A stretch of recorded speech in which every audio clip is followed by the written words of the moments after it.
Global National with Farah Nasser. There is a sense that the police of jurisdiction had lost control and wasn't able to control the situation.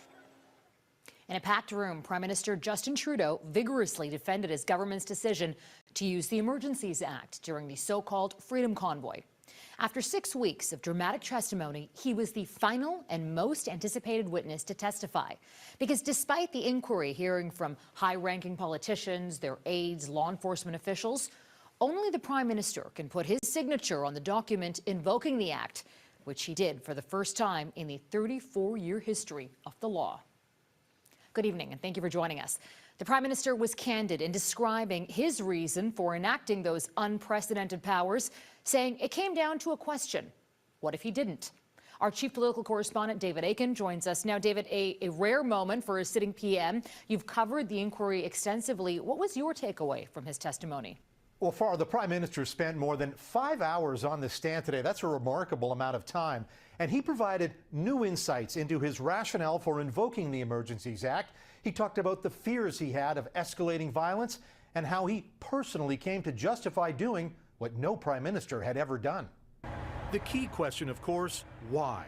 Why did Prime Minister Justin Trudeau invoke the Emergencies Act? We could not say that there was no potential for threats of serious violence to happen over the coming days. We were seeing things escalate, not things get under control. But what if he didn't sign it? What if he had waited another couple of weeks? What if the worst had happened in those following days? What if someone had gotten hurt? The responsibility of a Prime Minister is to make the tough calls and keep people safe. And why did he not just meet the protesters, some of whom were sitting there meters away from him on Friday and who had testified earlier at this same commission that that's all they really wanted, meeting? We wanted to be heard. We wanted to have discussions. But Trudeau saw it quite differently. It was clear that it wasn't that they just wanted to be heard. They wanted to be obeyed. They wanted us to change public policy, public health policy designed to help Canadians. The Commission Council wondered if future Prime Ministers will now find it easy to invoke the Emergencies Act against anything they might perceive as an emergency. But do you worry about the floodgates aspect of this, that having done this, you've now maybe unleashed the Kraken? This wasn't something we were eager to do. And I dare say that future governments are likely to look at this experience and say, yeah, no, it's not something we want to go through lightly. Did this PM have any regrets? I was very comfortable that we were at a moment where this was the right thing to do. And we did it. Now, does the Commissioner, Justice Paul Rouleau, agree that Trudeau did the right thing? Rouleau has until February to answer that question. Farah. David Aiken in Ottawa. Thank you, David. The public inquiry provided Canadians with an extraordinary look inside government and police operations during a public crisis. It exposed a frenzy of confusion and frustration amongst top politicians and law enforcement officials. But has all the testimony brought us any closer to understanding whether the Emergencies Act was needed or not? Our Eric Sorensen looks at what we've learned over the past 6 weeks.